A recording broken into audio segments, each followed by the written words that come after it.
Vamos lá, continuando a nossa conversa no texto de Lucas. Vamos para Lucas capítulo 14. E vamos ver que Jesus tem uma conversa bem interessante com a multidão que o está acompanhando. Eu quero hoje fazer algo distinto, ler primeiro o texto, depois te dar uma introdução importante sobre isso. Então vamos lá.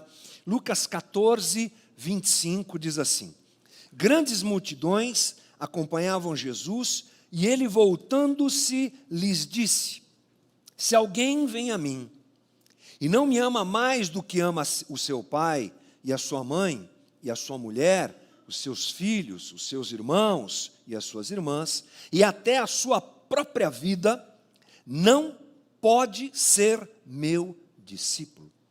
E quem não tomar a sua cruz e vier após mim, não pode ser meu discípulo. Pois qual de vocês, pretendendo construir uma torre, não se assenta primeiro para calcular a despesa e verificar se tem os meios para concluir, para não acontecer que, tendo lançado os alicerces e não podendo terminar a construção, todos os que a virem zombem dele, dizendo: Este homem começou a construir e não pôde acabar? Ou qual é o rei que, indo para combater outro rei, não se assenta primeiro para calcular se com 10.000 homens poderá enfrentar o que vem contra ele com 20.000? Caso contrário, estando o outro ainda longe, envia-lhe uma embaixada pedindo condições de paz. Assim, pois, qualquer um de vocês que não renuncia a tudo que tem, não pode ser meu discípulo.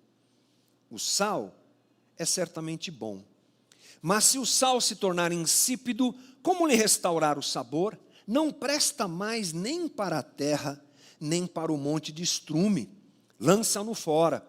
Quem tem ouvidos para ouvir, ouça. Palavras duras de Jesus, né, gente? Palavras desafiadoras. Uma convocação clara a todos aqueles que o estavam seguindo e ouvindo. E vamos nos lembrar o que vem antes desse pronunciamento de Jesus. Nós conversamos sobre isso semana passada. Nós vimos Jesus falando sobre a grande ceia. Nós conversamos aqui sobre isso. O momento onde Jesus deixa claro que a ideia que ele apresenta, a realidade, melhor dizendo, que ele apresenta, é uma realidade de acolhimento. A grande ceia está posta. Quem quer vir, venha.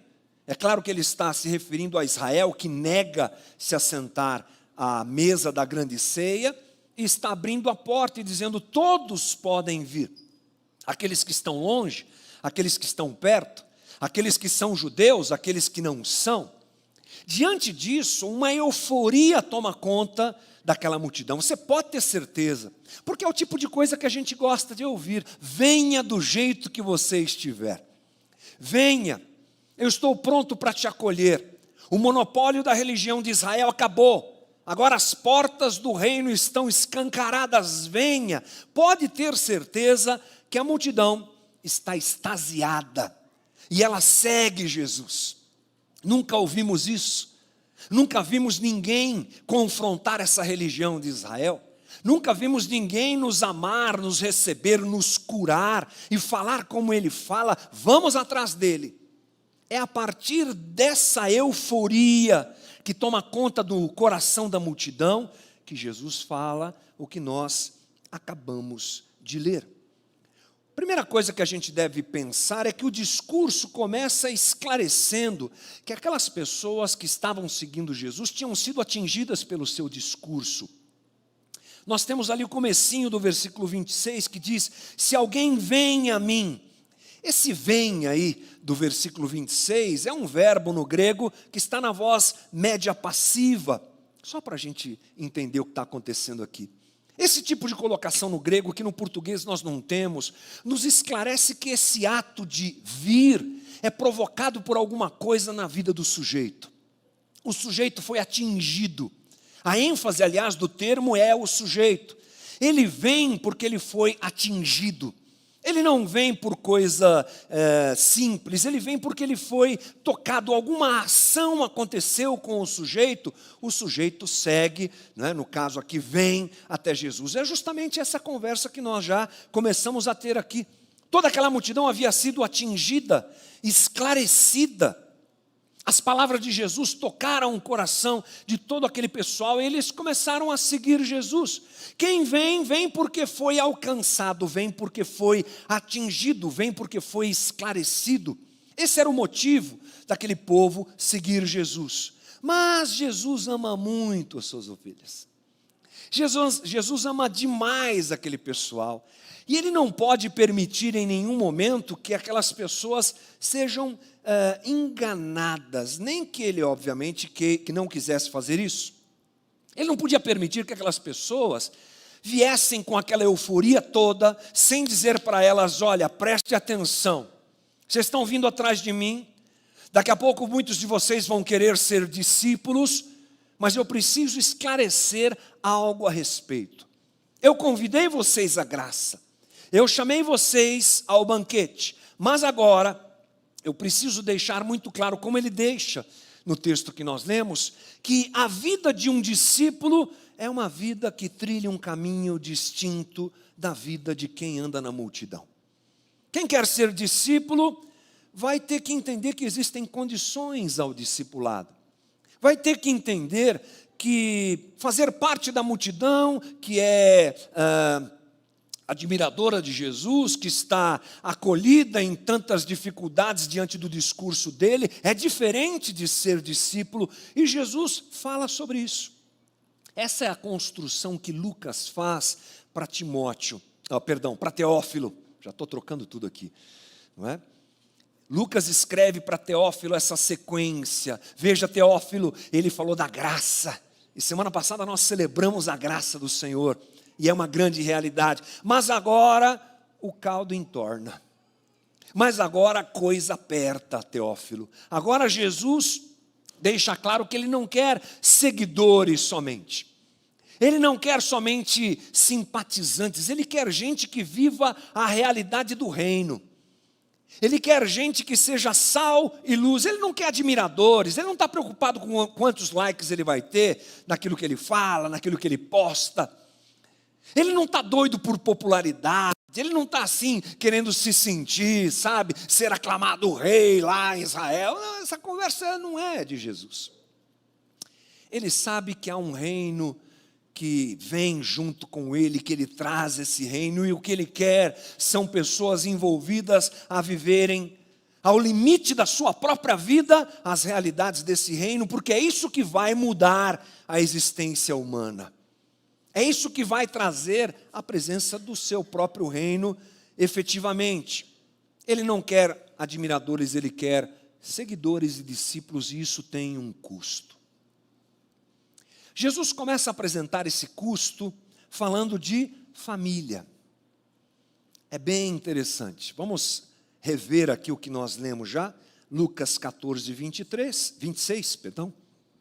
Se alguém vem a mim e não me ama mais do que ama seu pai, a sua mãe, a sua mulher, seus filhos, seus irmãos, suas irmãs, e até a sua própria vida, não pode ser meu discípulo, e quem não tomar a sua cruz e vier após mim, não pode ser meu discípulo. Jesus se refere a esse desligamento com familiares, vamos colocar assim para a gente começar a entender o que ele está dizendo aqui, mais de uma vez. Essa não é a única vez. Ele fala isso lá em Mateus 10. Ele fala isso diante do anúncio do seu sofrimento em Lucas 9, nós já vimos isso, Marcos 8, Mateus 16. Jesus falou isso algumas vezes, mas em Lucas, ele é mais pontiagudo, ele é mais enfático.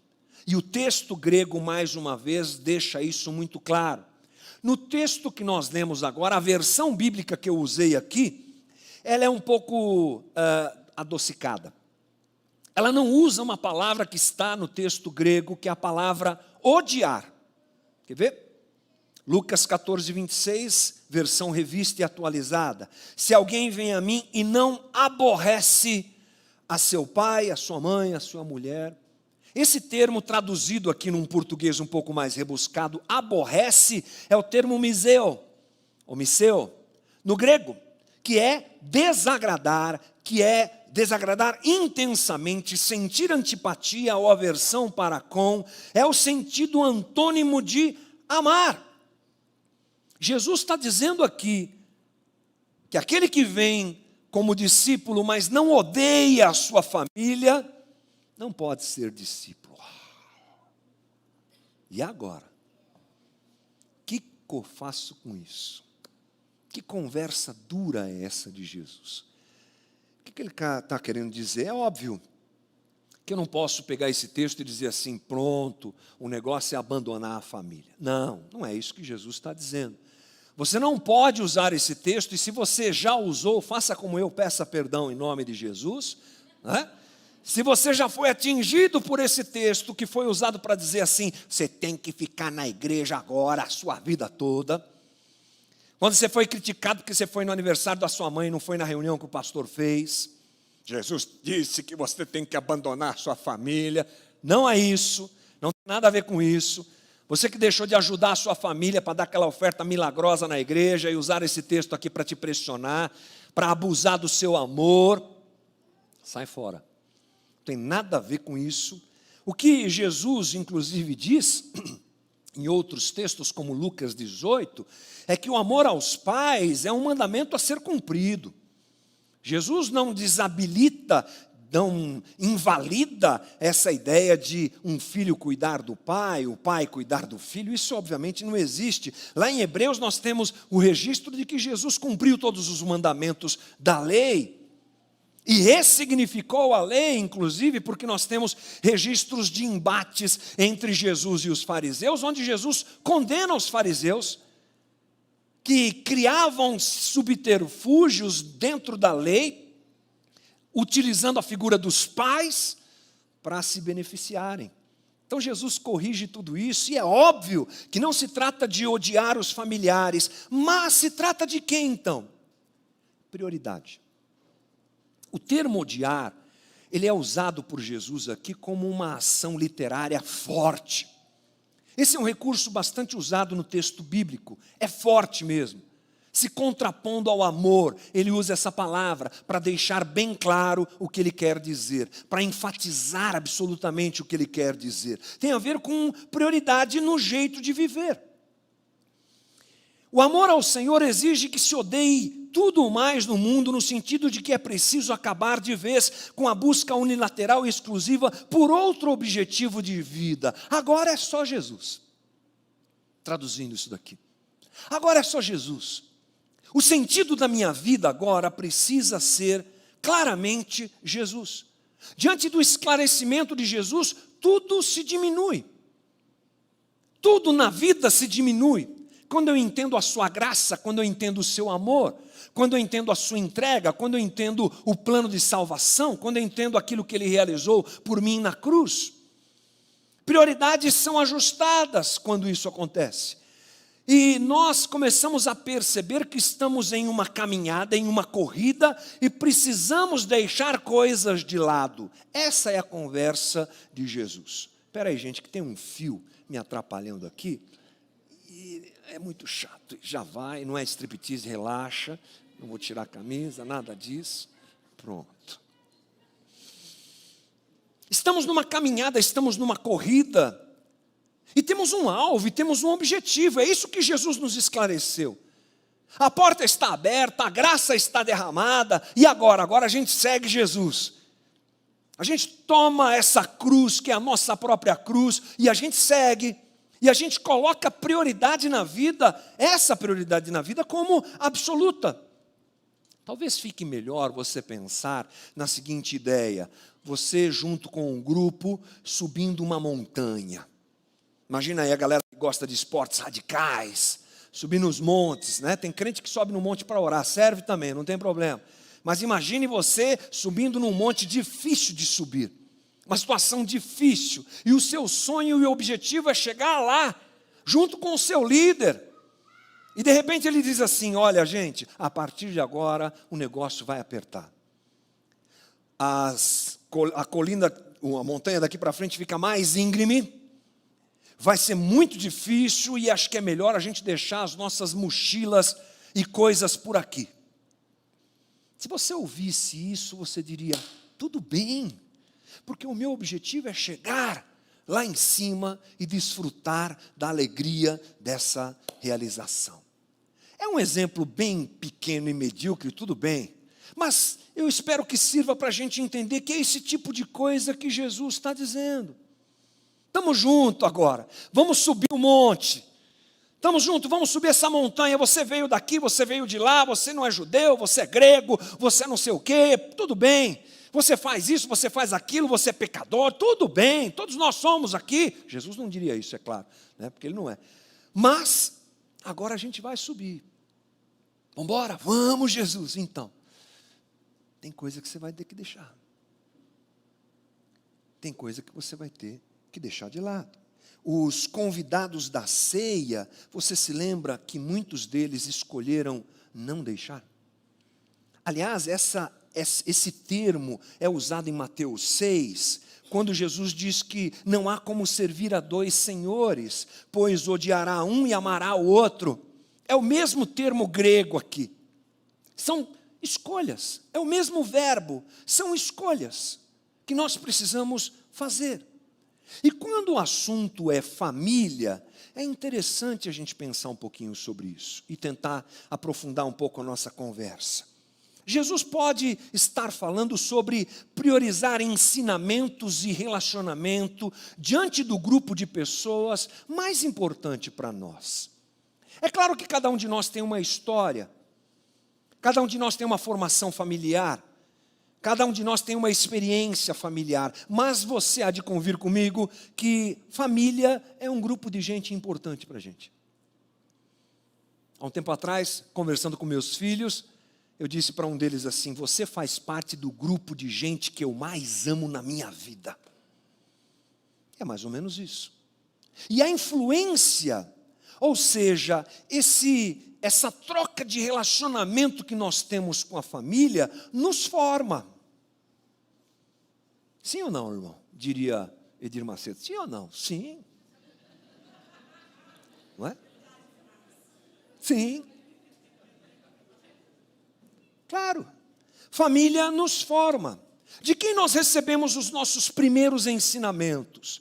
Da família. Já pensou na influência? Eu penso um pouco mais nisso hoje. Às vezes eu olho para as pessoas e tento perceber por que ela é assim. E tento construir um pouco da história dessa pessoa. E não é muito difícil você perceber esse link, essa influência. Porque eu sou o que eu sou, não porque eu sou o que eu sou agora, pela minha própria história. Eu sou o que sou por uma história que vivi, por uma história que carrego, por uma cosmovisão que chegou até mim, por várias influências e experiências, e inclusive por aquilo que recebi da minha família. Eu tive o privilégio de ser criado na igreja. O Resgate diz que dormiu no berçário, eu dormi mesmo, várias vezes no berçário da igreja. Aprendi as coisas do Evangelho no meu dia a dia. Vi o exemplo dos meus pais nessa situação. E nós não podemos esquecer o quanto isso nos forma. Sendo assim ou não sendo assim. Aliás, o fato de ter sido criado na igreja e no Evangelho não faz de mim uma pessoa perfeita e não faz dos meus pais umas pessoas perfeitas. Eles são lindos. Vocês conhecem meus pais? Cadê? Papai e mamãe estão aqui. Eu acho que vocês têm que ficar de pé. Eu acho. Eu acho porque é o casal mais lindo dessa igreja. Papai e mamãe.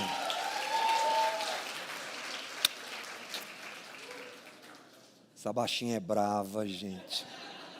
Vocês não sabem. Né, seu Sila? Baixinha é brava. Eles são lindos. Eu sei que vocês pensaram que eles são perfeitos, mas eles não são. Me ensinaram coisas incríveis e na vida me ensinaram coisas que não são incríveis. Como eu faço com os meus filhos hoje. Porque somos imperfeitos. Essa carga de coisas incríveis veio, mas a carga de coisas não incríveis também veio. Essa influência, Jesus está dizendo, e penso que é um bom caminho para a gente pensar, é que essa parte das pessoas com quem convivemos e fomos formados, que vem conosco, precisa ser reavaliada à luz do Evangelho. Tudo precisa ser reavaliado à luz do Evangelho. Até o que eu aprendi com a minha família. até as concepções que eu recebi, sem saber que estou recebendo. Freud, aquele maluco da psicanálise, maluco no bom sentido, inclusive, disse que o homem é fruto do meio em que ele convive. É verdade. Não é absoluta, penso eu, mas é uma verdade para a gente pensar que nós carregamos em parte as pessoas com quem nós nos relacionamos e temos uma cosmovisão fruto dessa relação que eventualmente pode ser contrária ao Evangelho. Além disso, portanto, diante disso, melhor dizendo, eu preciso priorizar Jesus. Cuidado que essa conversa não tem a ver com pessoas, tem a ver com ideias. Tem a ver com formação que recebo. Não se trata de alguém, mas da influência que eu recebi desse alguém, do peso desses ensinamentos na minha vida. A multidão precisava saber que o movimento de resposta ao convite, à graça que Jesus fez, deveria ser prioridade em relação a ele em todos os aspectos, inclusive familiares. É o processo que nós chamamos de santificação. Eu vou avaliando a minha vida, vou avaliando a minha formação, vou avaliando as ideias que eu tenho, vou avaliando as reações que eu tenho, vou avaliando o jeito que eu penso no mundo, fruto de um monte de coisas, fruto inclusive da minha família, e isso aqui não bate com o Evangelho. Romanos 12, 2. E não vivam conforme os padrões deste mundo, mas deixem que Deus os transforme pela renovação da mente, para que possam experimentar qual a boa, perfeita, agradável vontade de Deus. Eu te pergunto, irmão, quem nos ensinou primeiramente os padrões do mundo? Com certeza foi a nossa família. Então a conversa aqui é sobre escolhas. É sobre o que eu recebi nesse ponto. É sobre o que eu carrego. É sobre uma avaliação entre tudo que eu tenho e tudo que eu recebi dessa minha formação à luz do Evangelho. Então, por exemplo, se a tua família tem uma índole de violência, você não pode se esquecer que Jesus é paz. E você vai ter que escolher entre a violência que você aprendeu ou a paz que Jesus quer que você viva e transborde agora.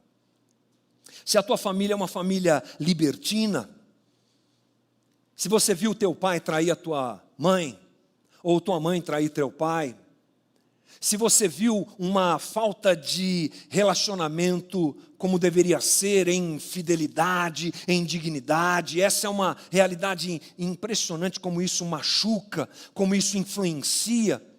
Não se esqueça, Jesus é fidelidade. Ainda que você carregue tudo isso dentro de você.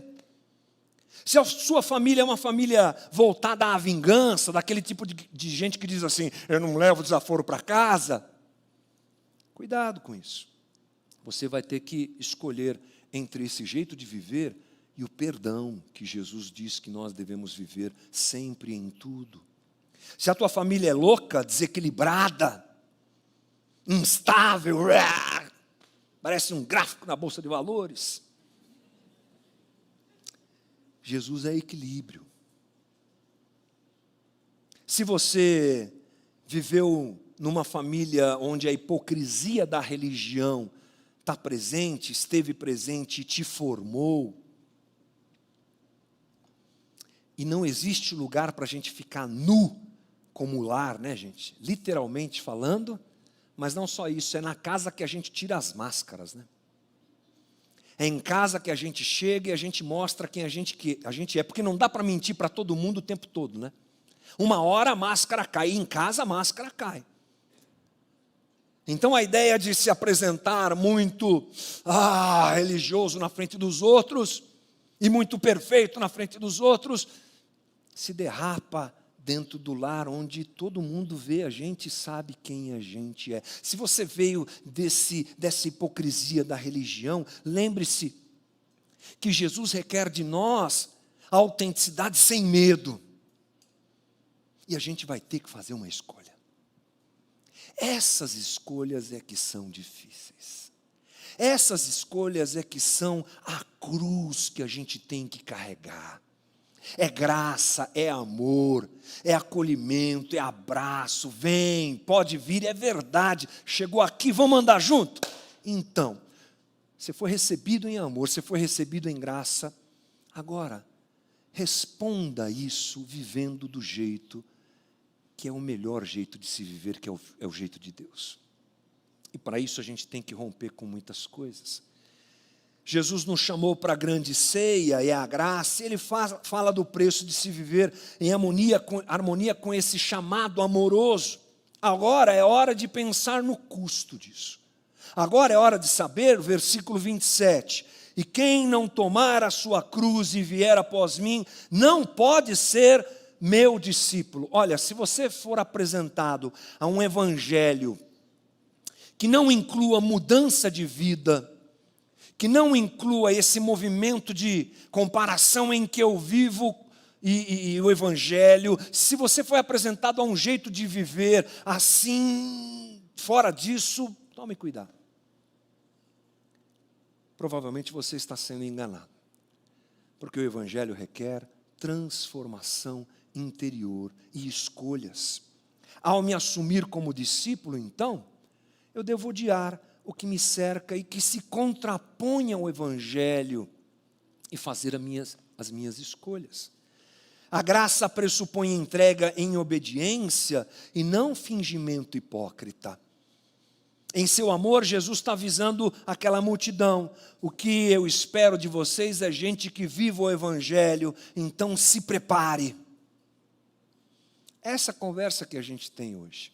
Se prepare, porque o custo existe, é um custo de vida. Aí Jesus apresenta, depois de falar sobre isso, duas parábolas simples, mas que complementam o entendimento. Versículo 28. Pois qual de vocês, pretendendo construir uma torre, não se assenta primeiro para calcular a despesa e verificar se tem os meios para concluir? Para não acontecer que, tendo lançado os alicerces e não podendo terminar a construção, todos o que a virem zombem dele, dizendo: este homem começou a construir e não pôde acabar. E aí ele continua trazendo outra parábola. Ou qual é o rei que, indo para combater outro rei, não se assenta primeiro para calcular se com 10.000 homens poderá enfrentar o que vem contra ele com 20.000? Caso contrário, estando o outro ainda longe, envia-lhe uma embaixada pedindo condições de paz. O fracasso do construtor da torre tem a ver com essa empolgação, né? E ele estava falando para a gente que provavelmente estava começando, é claro, a sua caminhada com Jesus.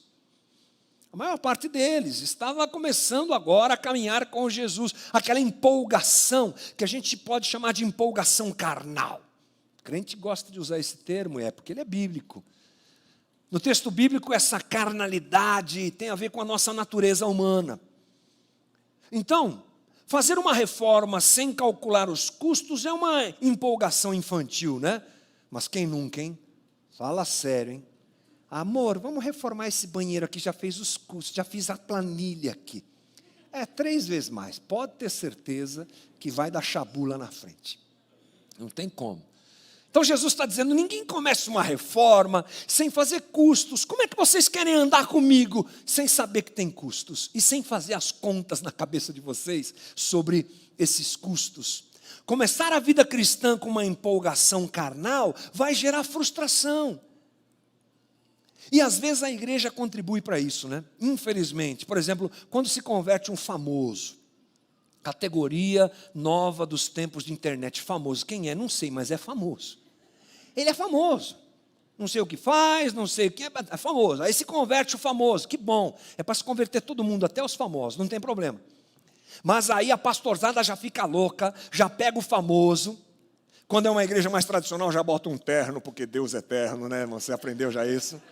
Coloca um terno no irmão famoso, coloca uma Bíblia debaixo do sovaco aqui e vamos rodar o Brasil e você vai dar o seu testemunho. Aí o irmão sobe, e é um chá para lá, um chá para cá, e é uma alegria, e Deus e tal. Frequentemente, isso não dá certo. Passou etapas, atropelou situações, expôs a pessoa que não precisava. É um exemplo extremo, eu sei, mas tem a ver com essa conversa que a gente está dizendo. No final vira piada, né? No final vira piada, é mais ou menos o que Jesus está falando. Vai embora, segue, pega a tua cruz e vai caminhando. Tem dia que você vai cair. Tem dia que você não vai estar forte, você está achando que você é o bambambam, agora eu estou dentro da graça, Jesus é comigo, ninguém me para. Você vai se parar, você vai tropeçar, você vai errar. É assim. Então, vai devagar, vai andando e construindo a tua vida com Jesus. A outra situação é sobre a guerra, né? Ele reforça a necessidade de se saber o custo dessa caminhada. E saber que os desafios que vêm são grandes. Que a gente vai lutar contra aquilo que nós já sabemos ser o nosso maior inimigo, nós mesmos. É disso que Jesus está falando. Ele fala sobre consistência, persistência, planejamento, desenvolver a vida cristã. A gente não ouve isso muito, né? Planejar a minha vida cristã. Claro que Deus é que nos dirige. Mas seria bom a gente planejar uma maturidade cristã. Seria bom o pastor da igreja receber pedidos de indicação de livros para as pessoas lerem. Pouco se faz isso, irmão. Pouco se faz. Seria bom a gente se encontrar no meio dos corredores e a gente ter que esclarecer textos bíblicos. Eu solto fogos quando vem um zap lá de vez em quando. Ô pastor, eu não entendi esse versículo. Já fico doido, né? Aleluia. Pelo menos um, né, Jesus? Aleluia. Porque fala sério. A gente não planeja isso. E hoje a gente tem um problema, porque a gente joga o nosso tempo fora. Então, vamos lá, gente. Vai para o caminho das letras. Cadê a galera que está fazendo o caminho das letras aqui? Ó? Vai lá fazer o caminho, não sabe nem o que é, né? Oh, miséria, Jesus ajuda. É o curso teológico da nossa comunidade. A Casa da Rocha tem um curso chamado Caminho das Letras. Cai para dentro lá. Vai aprender a Bíblia, irmão.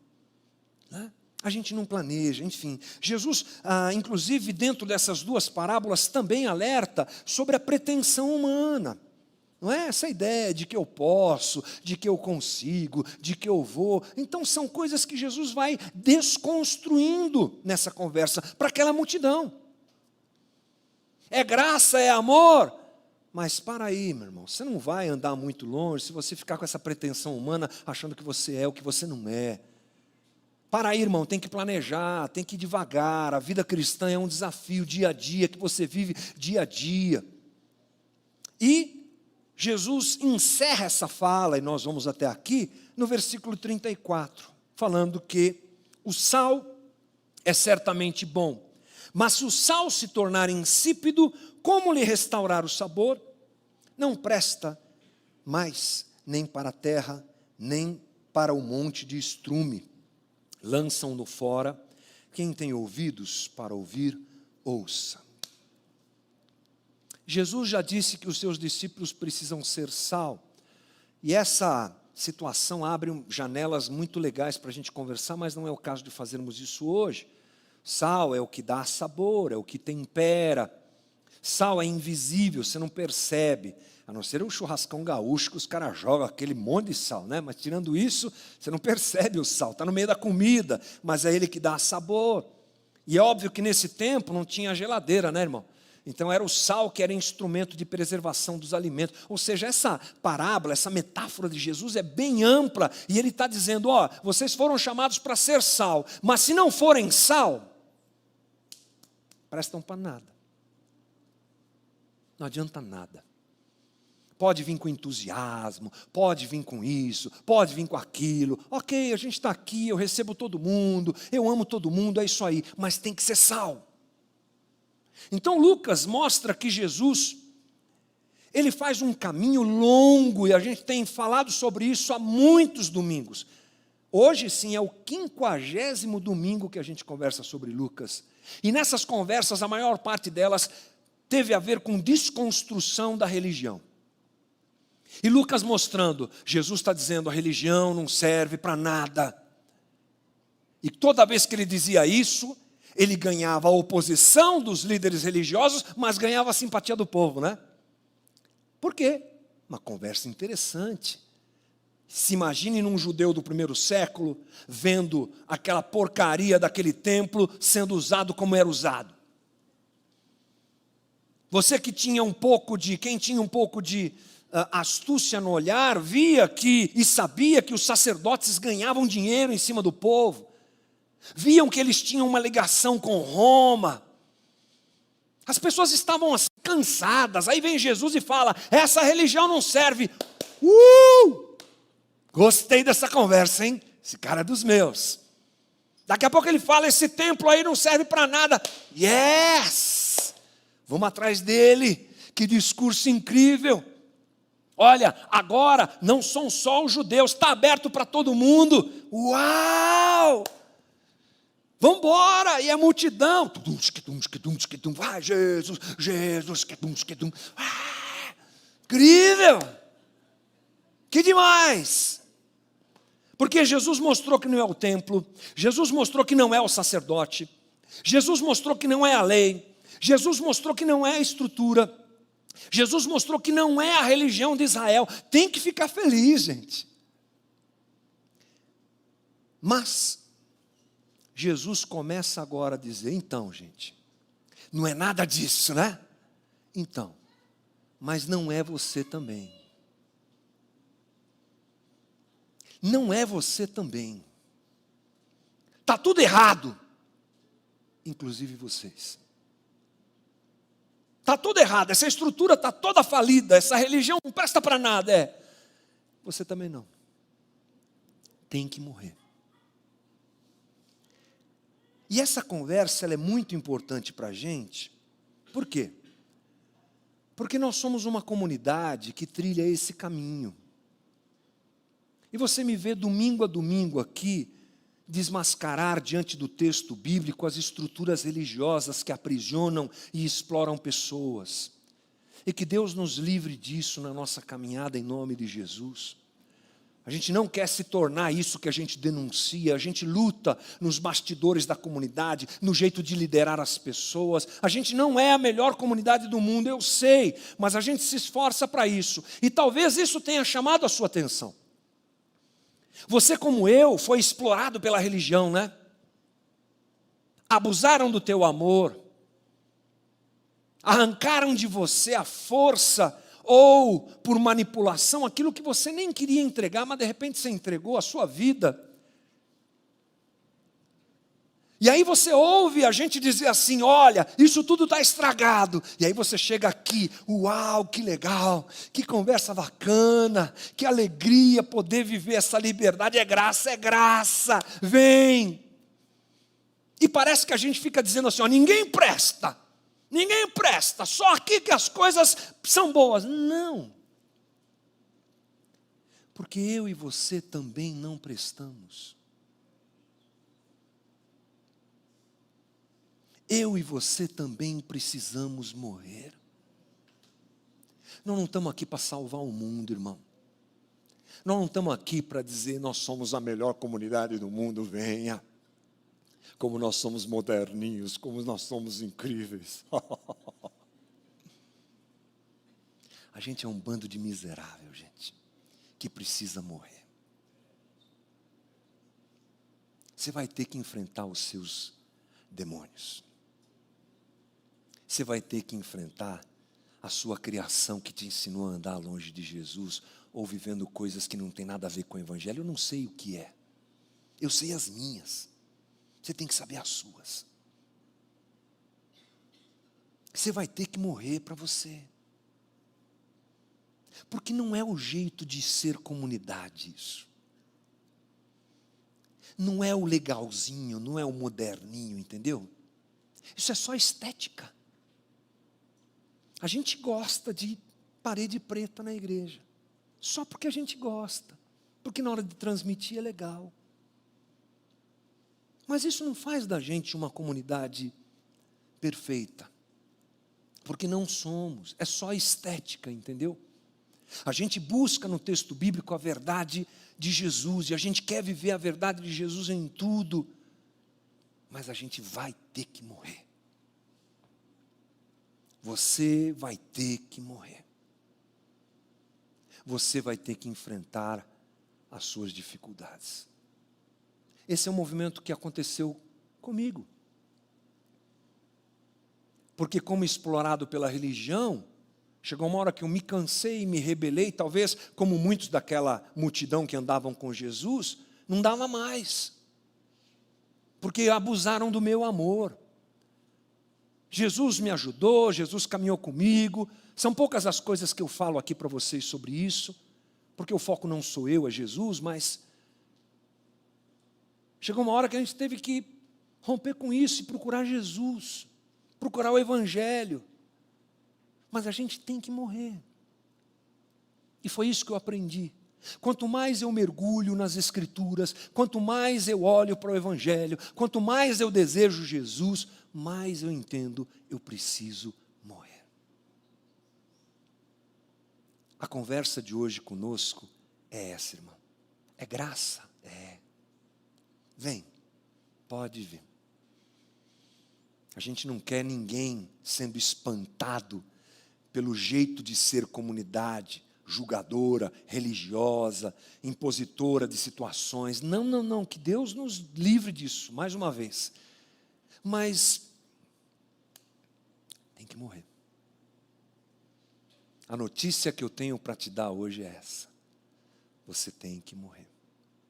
Para viver o Evangelho de Cristo, você tem que morrer. Que Jesus, então, nos ajude para a gente não ser um grupo da multidão, sabe?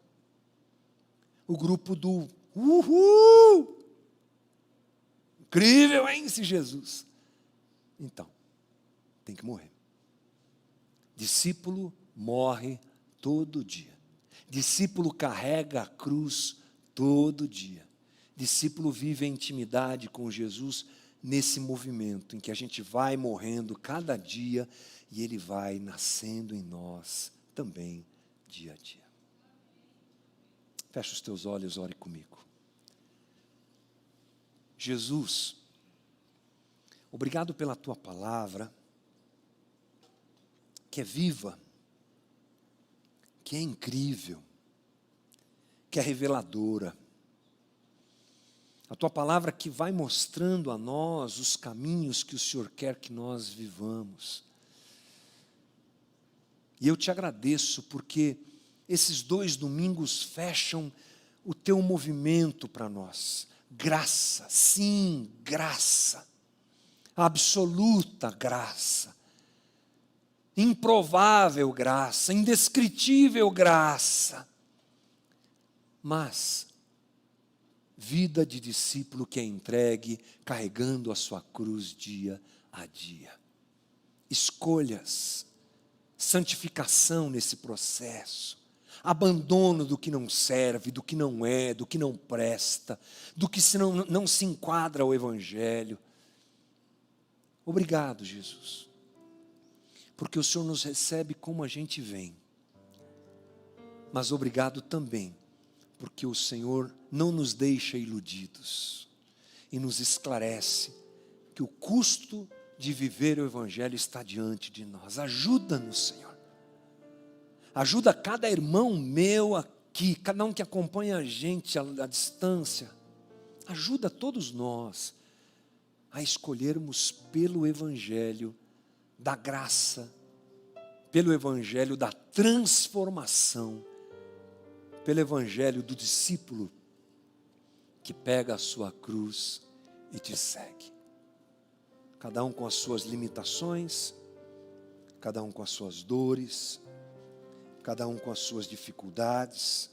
Ajuda-nos, Senhor, nessa caminhada, em nome de Jesus.